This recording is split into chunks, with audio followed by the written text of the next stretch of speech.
Hello everybody, welcome back for our marquee matchup.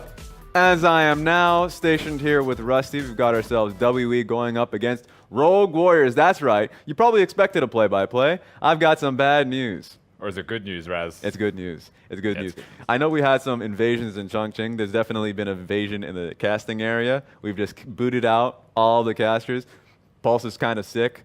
Dom he wanted to do it. I didn't let him. So that's just what we're dealing with. Now, I'm going to ask you a question. Okay. What are the stakes?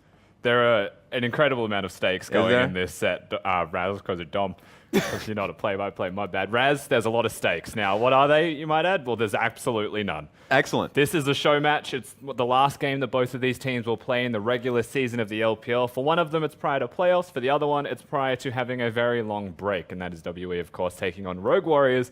And the stakes don't exist. It should just be a fun set, but maybe Rogue Warriors do take it seriously. It depends, because I've noticed something yesterday, Rusty. I've noticed that there was an invasion. I already made a mention of that. I preluded to it. There was a lot of WE fans in Chongqing. This is going to be a great day for esports in Chongqing, especially. We've got a lot of games happening here. But the fans are there. WE wants to be able to make it known to their audience that they should be in playoffs, but obviously what happened at the beginning of the split definitely hurt them. So for that roster, they want to be hit. Now remember, everybody, while this set is happening, pay attention to the next set. That one has standing implications. Whoever takes the second place spot, RNG versus JDG. That will happen no matter what. The game's being played in Beijing. So if this game goes on a little bit too long, we will cut that short to find ourselves in the match of the week. Exactly. So pay attention to the clock just as much. If this happens to go to 3 games, we hit 7 o'clock, we'll most likely hot swap straight into that set because it's an absolute banger. It's the biggest set of the split for both of those teams, especially because if you finish 3rd, you're on the Invictus Gaming side of the bracket. No one wants that. You don't want that. So that's why we're going to immediately go in towards the standings, what the playoff picture will look like for us. Because with the last games being completed, the Western Conference is done and dusted. We know that 4th place is now belong towards FPX. Now, what we see for the Western Conference, I already made a mention of that. Congratulations to FPX, sitting their butts down in Shanghai. They hadn't had to do a goddamn thing. They lost to EDG yesterday, and they were just praying, hoping that Snake would lose today. It was definitely very close. A matter of minutes if you missed that game. Go back to it. Snake lost in a grand finish. So there you have it. It was a banger. And I will say, Raz, that whilst it came down to the wire, it absolutely came down to the last set for Snake, and FX only had to lose and they still managed to make it. That's because Snake lost like every set they've played in the past 2 weeks, and most of them were even 2-0 defeats. So Snake, with 6 sets left, compared to their opponents who had 3, managed to lose all of them but 1 set. And they had all of the opportunity in their own hands, and they still found a way to somehow not make 4. And now, one of the teams that took them down, Snake just needed to beat down WE. That didn't happen. Not at all. Because WE feeling very damn powerful as we're getting into the pick and ban. So for WE, definitely a matter of pride for them. Going up against a newer RW roster, Holder in the top lane, Kiwi. Let's look through the pick and ban. What do you expect to see? I mean, for me, first and foremost, you've got WE against Rogue Warriors. Claire to mid is a big pick for Doinby, and I'm not expecting to see that one banned away. Shea's got such a deep champion pool that I'd have to imagine after this many weeks, you know, he's got something that he could potentially, I should say, play against that. We have seen some successful picks, namely from Icon, playing against that pick, and this is actually one of those. This is actually pretty hectic. Aatrox and Akali still left open. So Rogue Warriors is just saying, let it all free. I know we have playoffs coming up fairly soon. What we just want to do is be patient and get to see what we can play against. And we've seen this once. We have seen the Aatrox and the Akali left available, and we saw the first side, the blue side team, pick the Aatrox first, and we also saw their opponents say, well, Akali is obviously available, we should pick that one. The Akali went mid lane, the Akali solo died twice, and they hard lost the game because Aatrox demolishes Akali through laning phase. So at Rogue Warriors, of course, they've seen that. They've seen the tape. They know what happens. They've now picked up a Ryze and an Akali in their first rotation here. Very easily able to flex between both top and mid between both champions. I like that a lot more from Rogue Warriors. They haven't just put the Akali against the Aatrox. And if you haven't seen much of Holder in the past, he's played a few games, but also streams quite heavily in the house. And he is a great carry top laner, a Korean player, so that's the reason why Kiwi, a Chinese player, is coming in, so they can hit 2 Koreans in the same time of the roster. We might see them in the future in 2019, but this gives them carry presence in the top lane. different than Mouse, who comes in with frequent Exactly. tanks. So we're already seeing the Rise picked away so Akali can have a better laning phase. You already made a mention it. Do you expect the Aatrox to go mid lane here? I mean, I would expect that Xie is the one to pick up the Aatrox, but if you remember back to Asia Games, he wasn't confident to pick the champion. That's true. He had some different options there against some of the best mid laners, namely, of course, Faker in that case, in the world. So I would say it should go mid. However, 957 also has the capabilities of playing those carries himself. The concern for WE is that they're on blue side, and Rogue Warriors, if they're smart, they won't show where that flex is going until the very end of champ select. So you're not really sure what's going to happen there if you're WE. All right, I've got some bad news for Ben here. He's losing a lot of supports. Tom Kench, Shen, Rakan, Alistar. He's going up against a Braum. What do you expect to see him pick up here? He may be the Gragas. Oh, now that's that true. I look at it, right? That's true. There's not a lot of options remaining in terms of tankiness with Alistar, Tahm Kench, and Shen gone. Especially with Rakan going with the Xayah that they banned away. Of course, they picked the Xayah for themselves. So some curious stuff here from WE. However, I would imagine if they need a tank in the support position, the Gragas would fill that role. And there's still a few possibilities with this, like maybe a Lulu pick. They can still go towards a mage support, knowing that they have a pretty hefty bruiser tank in the top side. Yeah, it's about being into the Akali as well, right? That's The Xayah true. runs the risk of dying for certain. The Ryze can machine gun and can also get into the back line. So I think you're right. There is absolutely a world where a supportive, Jana Lulu-esque style support is definitely on the cards here for WE. And now they know they're going up against SMLZ, so the ban's coming through for both Lucian and Jhin, respectable. I want to see what they end up picking up for Rogue Warriors. Now, SMLZ's put in these positions. He's not afraid to go towards Kog'Maw. It doesn't matter if he gets the support. So I'm just going to throw that right there, and whatever you want to do with Just it. gonna you let that one yeah, sit. Yeah, just sit there. What do you expect? I mean, with all of the AD carries banned away, I like the Lucian ban the most, actually, Yeah, because yeah. Braum was locked in early. I would expect something physical from him in Yeah. terms of the damage that he deals. So if he does go Kog'Maw, we might even see the full AD build. But I can't think of an AD carry at the top of my head. I have no However, idea, something dude. physical, maybe Ezreal, could actually fit the bill. That's true. Immediately we're seeing the junglers come out. So Jin Zhao being picked up by Kiwi. I love to see him kind of diversifying his pool a little bit so he can look towards the top side. I think it's going to be a pretty top side heavy game from Rogue Warriors, knowing that Rise has a lot of points you can play through. I think it's going to be at the top lane because Holder's been playing quite a few mages. And Akali, you just want to be able to support do and be. But I can't believe I forgot about the There you go. misfortune. There's the physical. We Yeah, forgot. that's got him. I mean, whenever it comes to SMLZ, he just they don't even know what he wants to pick. He just You locks might it in. even say the nuke duck of AD carry. Oh, that's in true. terms of champions that he Unique has played. champions. I think he's actually got about 17 champions that are unique that he has played through the split, and he has had a lot more games to play, to be fair, compared to Nuke Duck, but Yes. boy does he play a lot of champions as Plays an a lot AD of- carry. Because we initially questioned whether he's going to be the AD carry that gets hurt by the mage bruiser meta. And then he just shows up on a day, plays Karthus, Heimerdinger. So you're right. If I were to look towards the stats, I can just say for certain that the man has picked the most champions in the bottom lane. I remember in the spring split when Kai'Sa just came out and everyone called her garbage on release. He picked was him the up first? immediately, Yeah. expecting that he was going to play it later on in the playoffs, but also just getting advantages because the team played around him so heavily. Yeah. The early laning phase wasn't a problem. And he even played it before the buffs came into Kai'Sa, so SMLZ, very confident player, knows what he's doing, and in any conversation you have from Rogue Warriors, if they say scrims are going well and SMLZ is carrying, you know that's going to happen on stage with 100% certainty, so the team plays around that. However, when you actually take a second to look at their opponent's Team WE in this game, the Lulu went mid, the Gragas went to support. So it's not too surprising. We did see a Lulu, and we do still have the tank in the support position. But by doing that, they are enabling their AD carry, where the side of Rogue Warriors is a bit more conventional, and the Misfortune's just there for the team fight and lane control. I feel like the gold medalist Shea ended up finding the light. He had that pilgrimage to Indonesia. He said, you know what? Wait a second.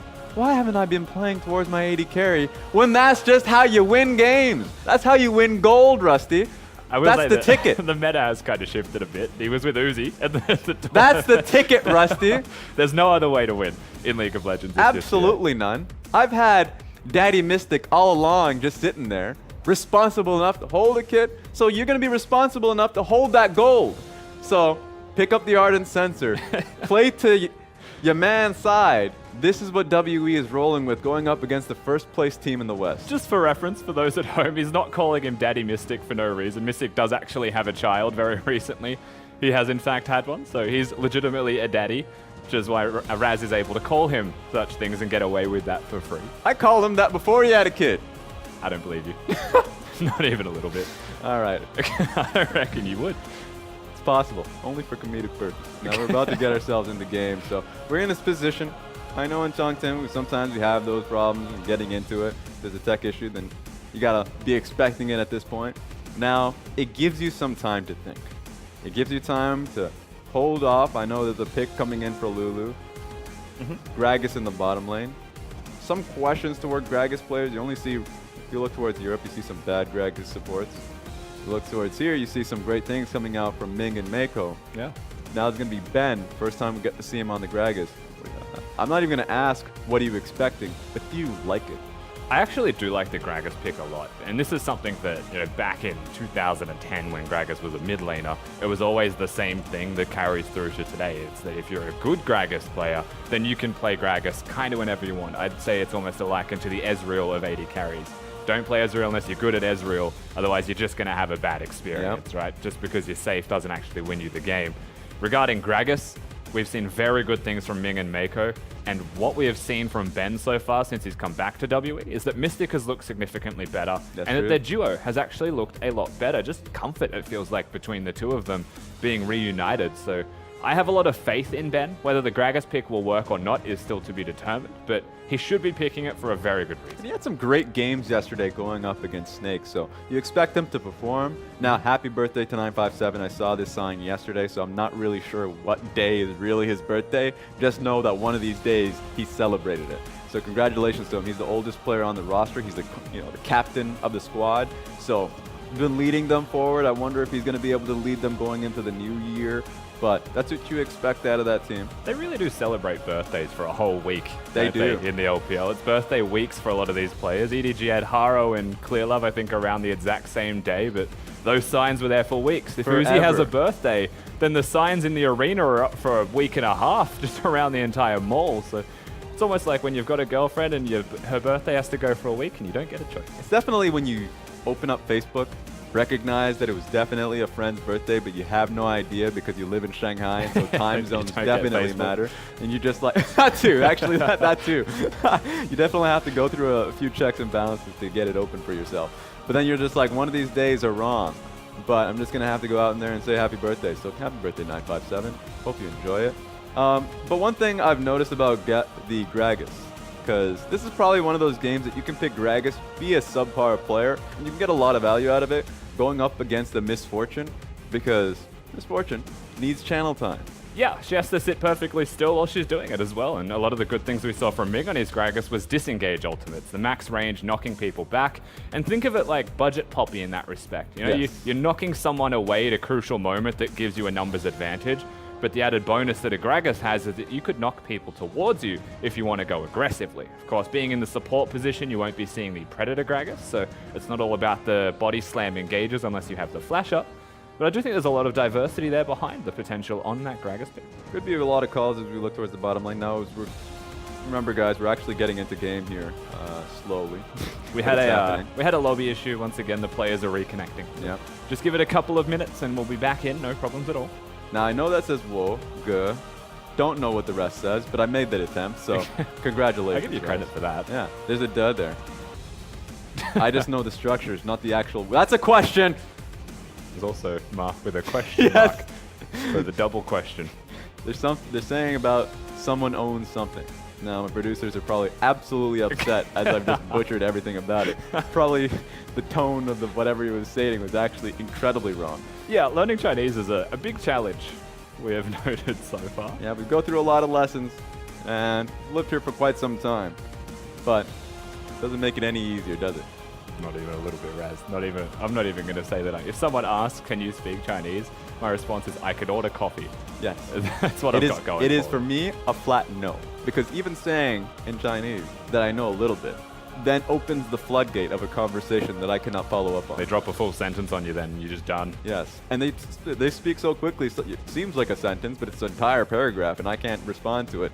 So that's been an entire phone conversations I've been having. This is not good. Relatable. Yeah. So I'm going to take a look at this, take another step back. I think one thing that I've been liking to seeing quite frequently is a Rise pick. I think Rise coming out as a flex in the LPL is fun to see. You know, you just leave it out on an island a lot of times. It gets put in the top side of the map. Yeah, usually Snake are the ones that pick it as well, I've found. And, you know, Snake don't necessarily play towards Flandre all that often. Most of the team plays towards SOFM. But when you've got Rogue Warriors picking the champion, putting the Ryze in the top lane, which they do sometimes do, in this case, of course, it's the Akali, you see a little bit more focus on them towards the top laner, but not in terms of lane presence going top. It's more that they have better teleport plays to bring the Ryze elsewhere on the map. Teleport plays and also just turns into a straight 1-3-1. So the strategy Rogue Warriors have is fairly unapologetic once it goes into like 20 minutes further. Just knowing that they have double teleports, Ryze and Akali. Holder's going to be holding that Akali. You can already see the graphics coming through, so we're getting ready. We are definitely gearing up for game 1. Team WE versus Rogue Warriors. Let's go.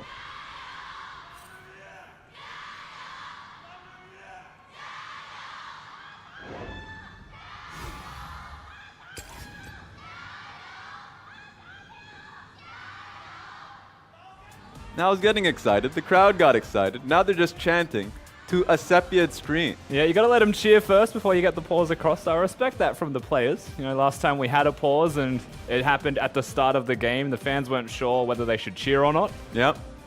But we are going to try and solve the issue as fast as we can. I believe it's just going to be a quick remake, easy as you like, and we'll get straight back in ASAP. Make that lobby. And they cut me off on my point, Rusty.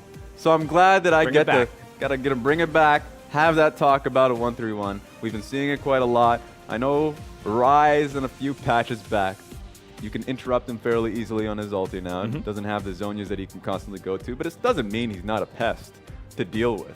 And so composition from Rogue Warriors is fairly cheeky in terms of dealing with those 1-3-1. Yeah. They can also come in flank positions in team fights.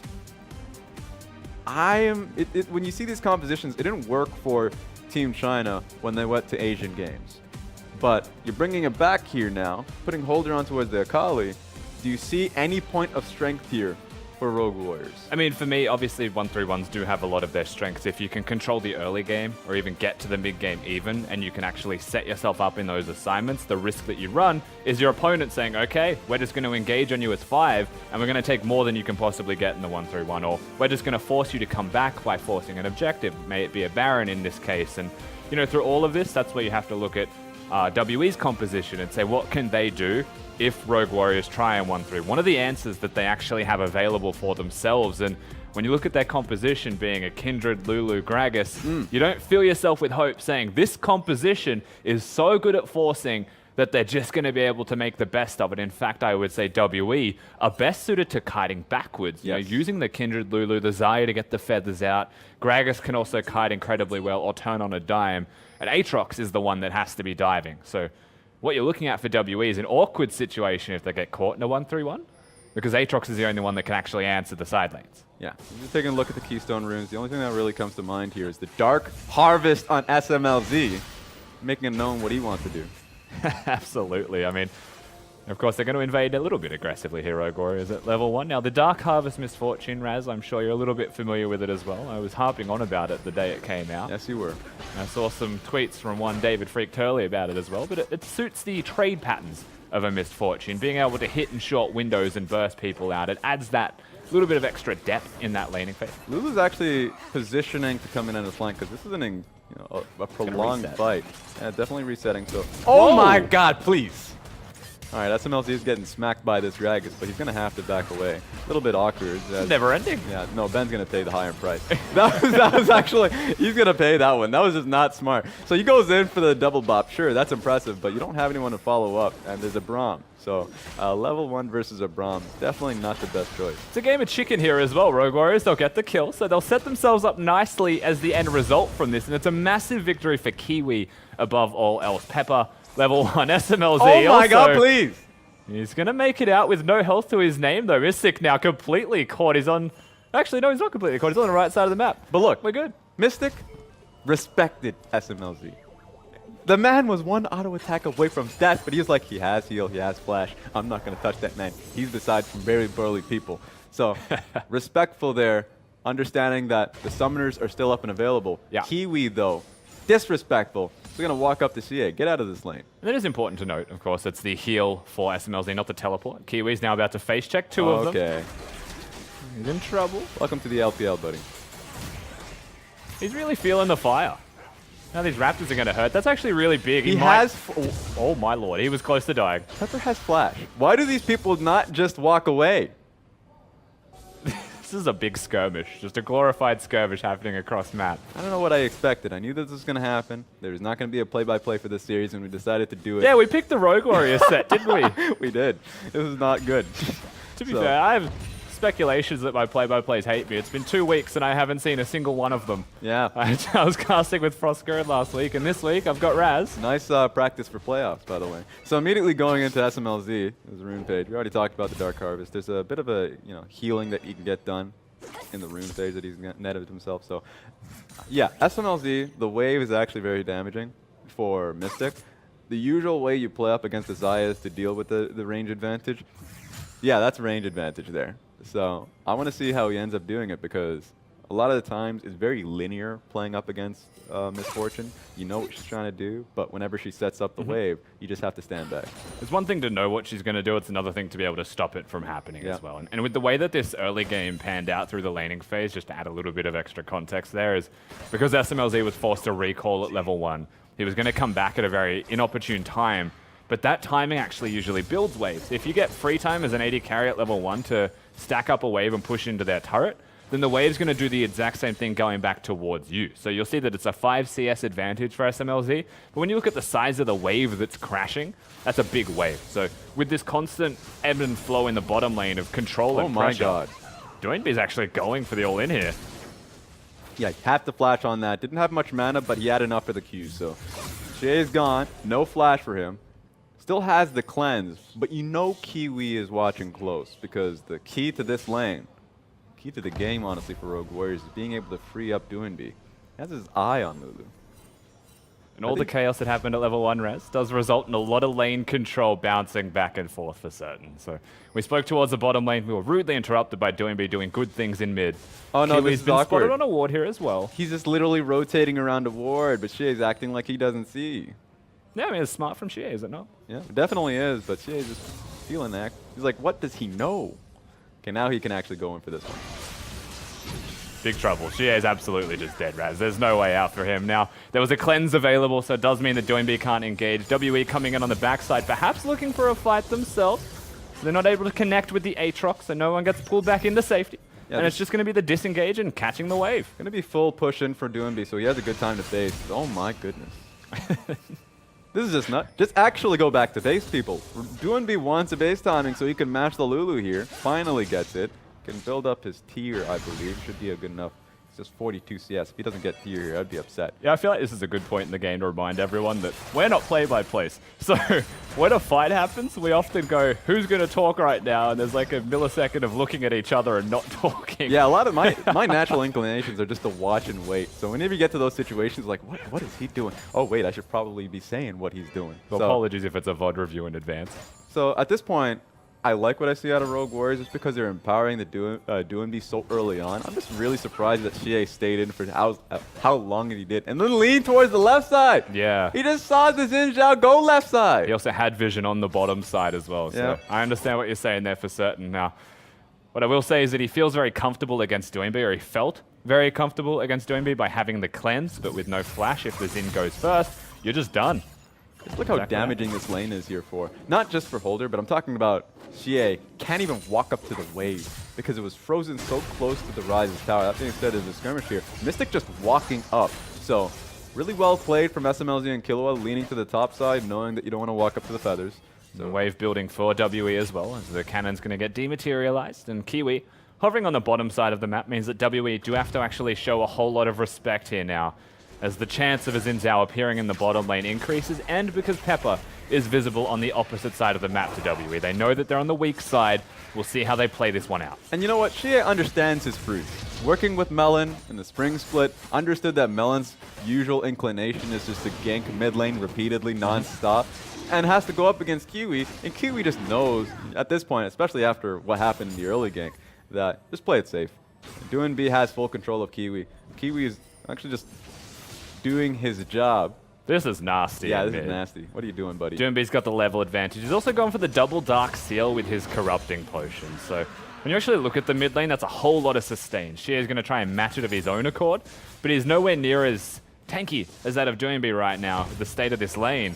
It's pretty much an entire tier in advantage for Doombe right now. So how does WE break this curve because they're losing top side, or at least mid lane, and then in the bottom lane so heavily that Kiwi's just taking full ownership of the red side jungle? I know Pepper's walking in here, but he's going to be met with a lot of power. So what would you like to see out of Pepper? I mean, I'd like to see Pepper bring 957 if possible, because like we spoke towards just as the game started, he's the one big source of engage or dive alongside the Gragas. And I really would like to see him come in, maybe make a play towards mid lane with the Kindred. Doinby, in his current state, has no flash. So the way that he's playing this lane out so aggressively is a big confidence play around having Kiwi nearby, and that's where I think you just go for the numbers overwhelming and try and get a play with 957. Now, tragically, he doesn't have the teleport. He doesn't have a real opportunity to get in there unless he pushes a wave in top and disappears downriver. You can see the control that Rogue Warriors currently have on that side of the map. Yeah, stealing blue buff. Now, blue buff is going to be spawning for Rogue Warriors, but you have a lot of time for Kiwi to go out and defend it. So Pepper's going to be in a really tough spot. He's here clearing out wards, which gives Mystic a lot of pressure, but he's not going to be supported when he ultimately walks in to try and take the blue. Yeah, they want a blue trade. I mean, you can see the way Ryze is now posturing himself. Doesn't have a ward, so he's just going to have to physically embody the ward and place himself in that area. Most likely just going to be 2 blue buffs for free here for Rogue Warriors after a nice little invade.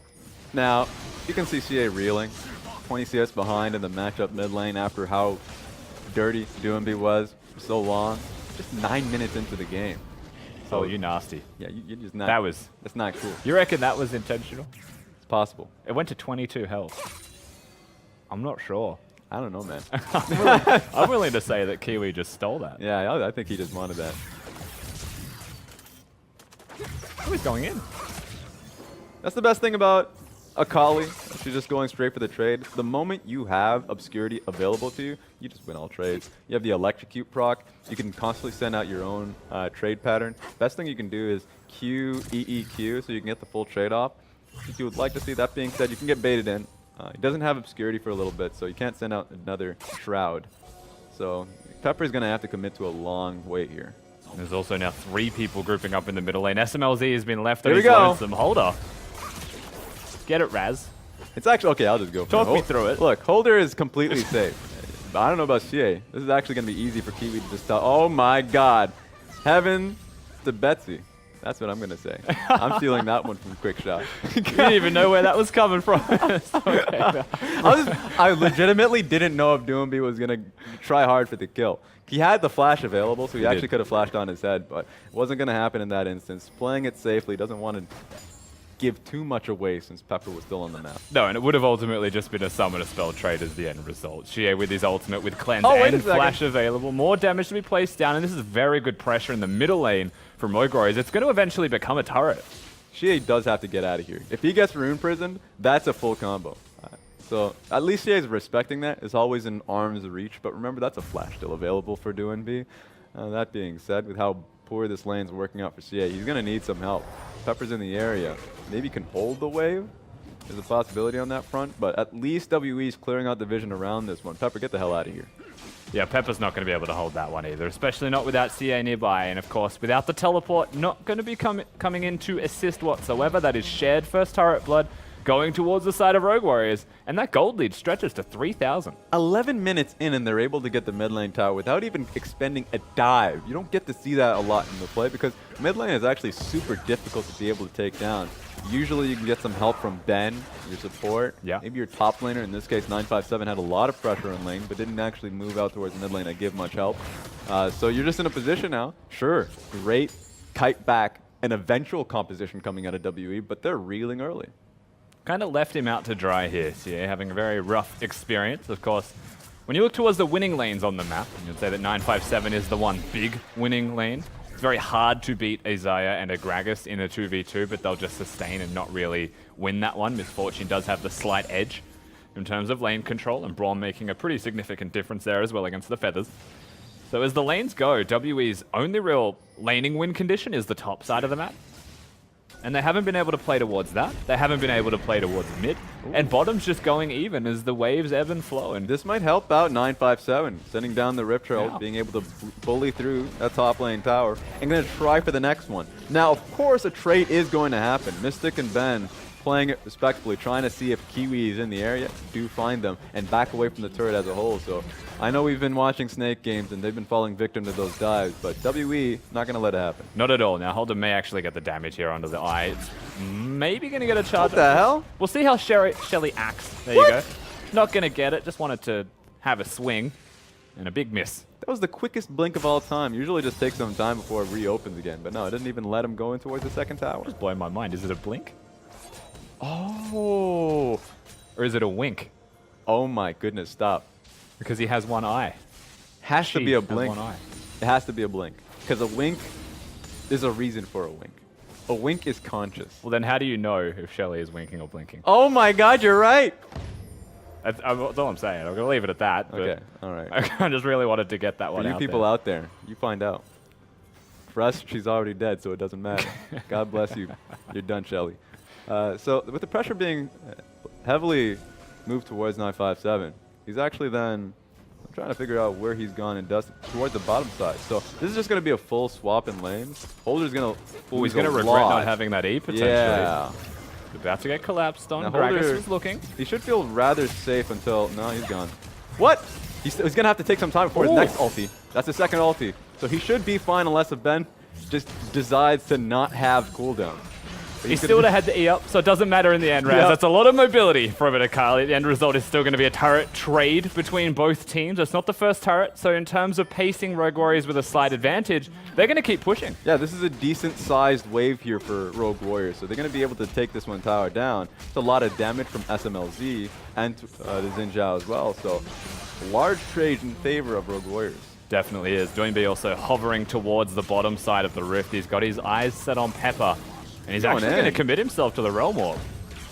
Now this is a little bit risky now. 957 is going to take the brunt of the damage. It's a 2v2 here. Now 957 has a second life, and Pepper has his own ultimate. I don't think you can take this one, Holder, but I'll be surprised. Shea even comes in with a little bit of insurance. That one doesn't make sense for Rogue Warriors. No, there's no ultimate for Holder either on the Akali, so the assassination was definitely lacking, and they're able to get what they're after here, Team WE. And that was mostly just reactionary to Rogue Warriors being super aggressive, choosing to make plays on the weak side of the map, not respecting that it is, in fact, the weak side. And they're made to pay for that, definitely. It's just confidence from Doinb. Sends out the ultimate so he can get on top of Pepper, but 957, really well played, comes in hot, immediately sends out the ultimate. And so, I mean, you came in confident, but there's no way you can get the kill on either member. Not at all, and of course 957's damage is so high on the Aatrox, especially at this point in the game, pretty much at that first item completion point. And they didn't really want to kill him, it felt like. They were looking for Pepper. But Pepper, just a casual hop over the wall, no vision for Doinb. He didn't want to waste any summoners to try and find him because he can just hop back, and even then still had the ultimate. They expend half of their resources, they don't fully commit to the play. Then WE just like, fantastic, let's do it. Oh, they're going to have to get out of here, both 957 Pepper. In fact, that's a lot of damage on the Q here. But they're getting straight on top of the SMLZ. Brings them right back. Ultimate from Q. Oh my goodness, get the hell out of here. There's no way. 957 is down, and they're going to get follow-up to get the kill onto Pepper as well. Teleport's even coming in. Xie nearby. He's going to try and go for the kills on SMLZ. Not going to find it. Cask knocks Doinb back towards his team. And WE just going to have to disengage. Yeah, so a lot more members here from Rogue Warriors. A lot of confidence. Maybe too much for Doinb. He has a lot of lot of damage. So Ben's going to have to get out of there. Mystic can stay, but with an asterisk of not, defending that tower if he's pushed down the shove. So yeah, he's just, you might want to calm down here. 3 members to try and save the tower. Let's see if it works well. They should be able to. Mystic, of course, still having that ultimate. And a lot of damage. He's going to try and ult in towards it. Not finding the kills. Teleport actually coming in, Raz, from 957. He's going to get the first kill. Now going straight towards SMLZ. All in the meantime, Holder doing a lot of damage. Wait a second. I'm not even going to call it, but he went off. He got 3 kills, of course, 2 for the Aatrox as well on the backside. It's a big trade across the board for both of these teams, but Rogue Warriors are still the ones who come out just that little bit further on top once again. They got the damage onto the bottom lane, and the teleport's expended from WE just to trade. Now, this is what excites me. Rusty. What is it, Raz? You get Holder onto the field. I know that they're giving him some experience because he hasn't played throughout the split, and he won't play during the playoffs. But if he does this, he's going to play during the playoffs. I don't know how else to put it. Instant assassination on 2 members, finishes it up because you're trying to play around his obscurity. You're not going to be able to find him, so he nets down the triple. And to put that out plainly as well, he was in a 1v3 position, but he's still a Akali, and he's so hard to hit, not just because of the obscurity, but because of the mobility. Skill shots, things that you have to throw on the ground, and AoEs are very difficult to connect to the Akali. So he's able to navigate that brilliantly, now puts himself at 3-1, and all of the lead that 957 had through that laning phase is pretty much equalized when you look at the difference between the tops. Now, Holder, of course, Korean top laner. Been with the squad for quite some time, been streaming with them, playing in Korean solo queue. And he is just he's a treat to watch. Played in Korean Challenger scenes for a little bit, so got scouted by Rogue Warriors, bringing him onto the team. And he's just played carries specifically, only. Seen Vladimir, Rise, Holder now onto the Akali pick that we've seen Let Me Play an Asian game. And so he's coming out, taking names, going up against 957, which the league respect. Every top laner in the league comes out and says that 957 is a player to beat because he's so in tune with the rest of the squad. And Holder's just saying, I don't know how to respect you. I'm going to respect my elders. I'm the young gun. I'm that young blood. Do you think that he's better than Mouse, though?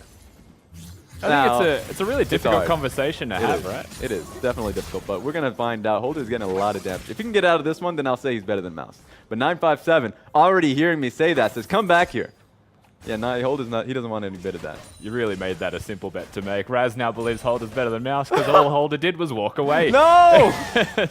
In saying that, I will say a bit of added context for you is that Holder has only played carries. Mouse is known for Mundo, for tanks, and they both had pretty good games. It's engaged in the mid lane. Okay, Kulu taking a lot of damage off himself, going out the shield, but he's going to get out of there.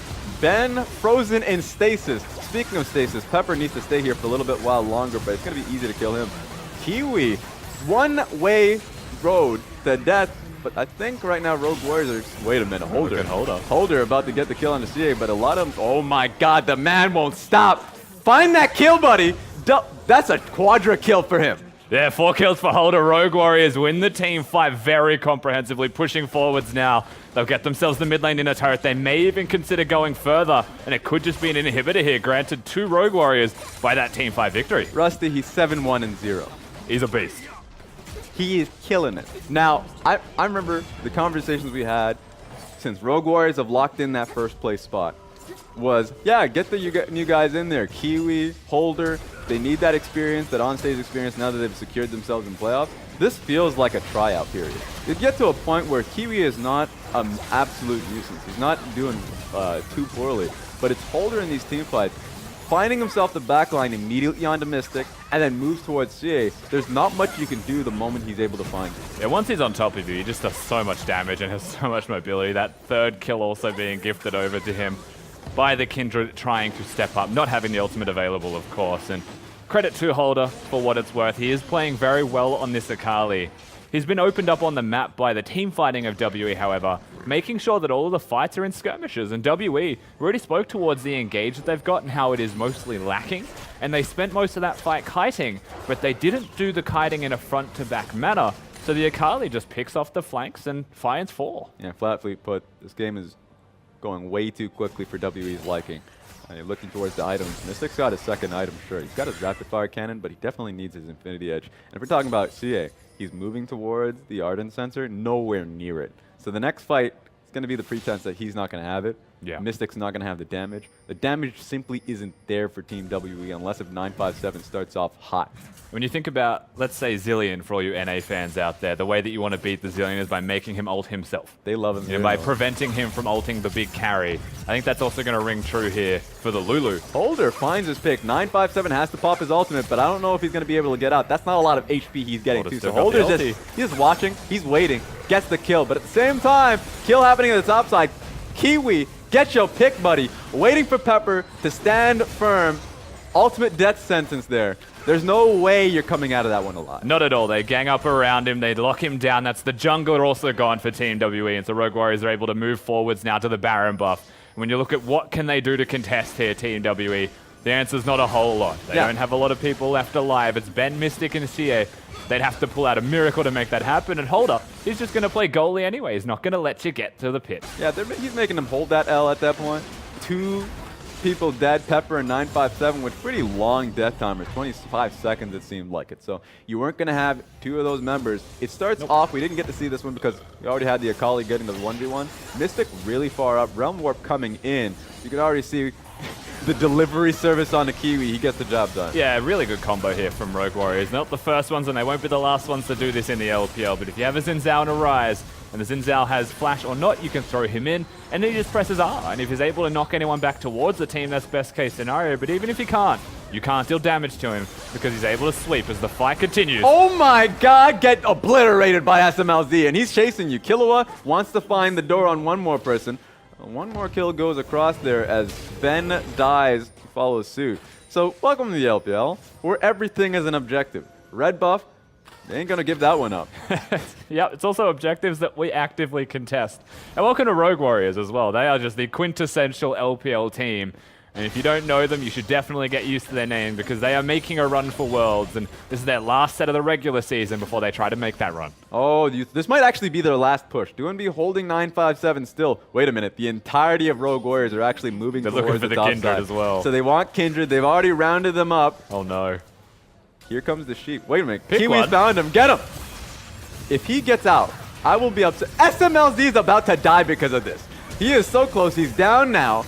All is said and done, and it becomes a trade because of how reckless they are. That was a big force. We're also looking at the Kindred against the Xin Zhao. The ultimate is going to come down, but he's looking at an Akali with all that mobility. He's just going to lock you down easy peasy. So there they go. The kills go across. Baron buff still available in the mid lane, and Rogue Warriors might just push to finish. 3 people dead. Shea can come up in 10 seconds, but 10 seconds sounds like a lot here. Mystic are going to try and do something. The Holder's already on top of his head. Oh my goodness, he's just going to keep going. There's nothing stopping him, and I'm pretty sure he has stopwatch at this point, so just go wild, buddy. There's nothing stopping you. Please just continue. Oh. There's a lot stopping him now. All right. End the game quickly. All right, it's not going to happen. You're going to have to reset. Holder just goes a little bit too deep. Tarnishes the record, but don't worry, it's not a stopwatch, Raz. It's a Zonya's Hourglass. Right. He'll be able to use that one again, no problems. The guy has too much gold at this point. 25 minutes into the game, 8-2-1. His Vladimir performance was just as good. I see him like a Holder fanatic, a salesman at this point. But this is where the damage really comes through. They try and get the kill on towards Xie. Sure, the job is done, but SMLZ is reeling at this point. There's no first aid kit here, so gets the kill. Ben literally just bops him and flashes away. And sure, ultimately this is Rogue Warriors taking the kill and they're moving towards the Nexus. But it's unfortunate that SMLZ wasn't there for the journey. Yeah, and credit to Xie, actually. He navigated that excellently to get himself, not the kill, but the damage done, the trade done. And whilst he does ultimately go down, that buys time, and that's time that Pepper and 957 desperately needed. I know it doesn't look good as an end result, but you have to respect the efforts that Xie put into that in terms of his positioning and the mechanics that he made to try and survive for as long as he did. Maybe trade. I have some bad news. Ardent Sensor is still not there. And this is what you would have to believe to be the game ending. It's been like 5 minutes and he's got Boots of Lucidity. Yep, so I think it's been his biggest purchase in some cooldowns are definitely going to come up slightly faster, but I think they need a little bit more than that. This might be the final push. Now Rogue Warriors shepherding the mid lane wave, has Holder in the top lane. Baron just wore off though. That's true. In terms of final pushes, it's not going to be as easy. Super minions can still be trimmed down by the Xayah.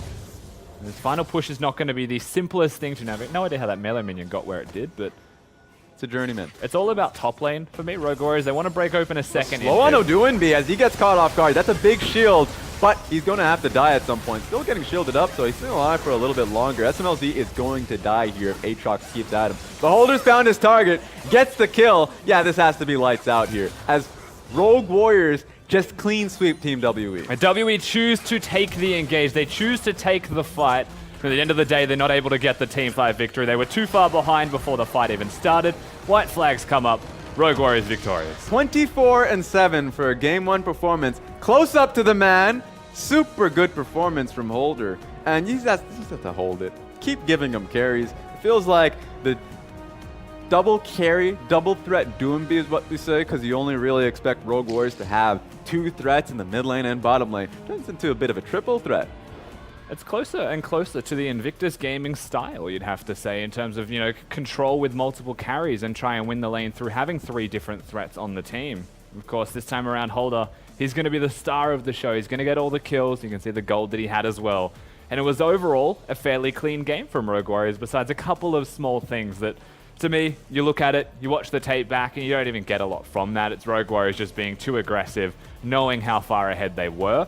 I think the one that I would look at, though, Raz, was the Rise play on towards the Kindred on that blue side of the map. That's something that you see a little bit out of Doinby, and I think that's the one valuable tape that you can get from it going into playoffs, is that Doinby's a little bit hyphy. You have that lead for yourself, and he wants to try and fight even when it doesn't seem necessary.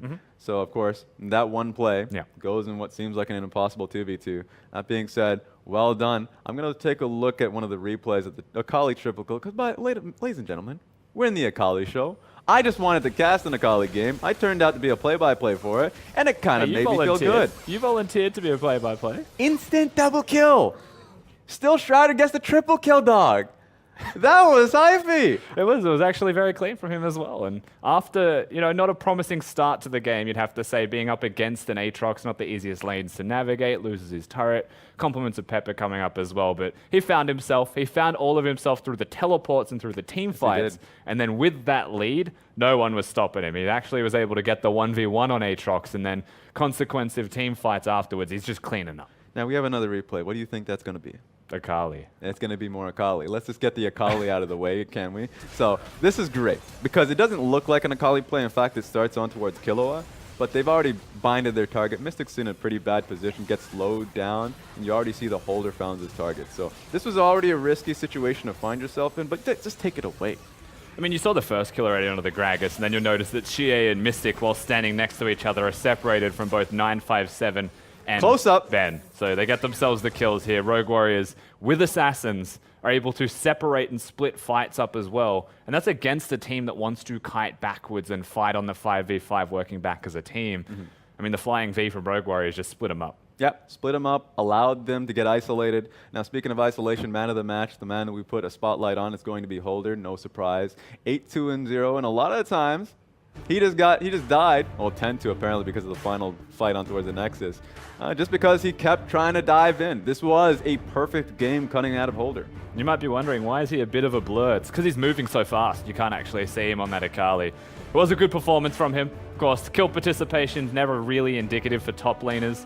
He was there when it mattered the most, and he got all of the kills towards the back half of the game, as he dealt a whole lot of damage for an assassin. And honestly, if you find yourself in a 1-3-1, I know a lot of the times people look at kill participation and say, that's low, that's bad. But you should probably realize, if you're trying to isolate people inside lanes, like we had in one of the bottom lane fights between him and Aatrox, he did his job.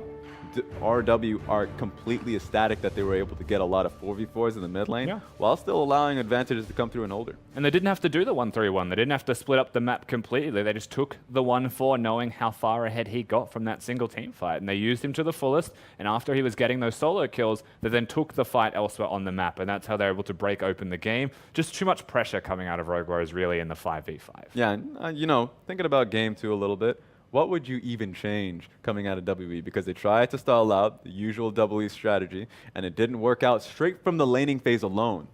I mean, we'll get into that as we get into the second game. Yes, for me, it's will. the jungle, isn't it? Okay. All right. We're going to have a good look towards the jungler, but remember, tune in. We're going to be seeing game 2 right quick after this break. 登峰造极，方可声名远扬。侠盗勇士自在威震四方。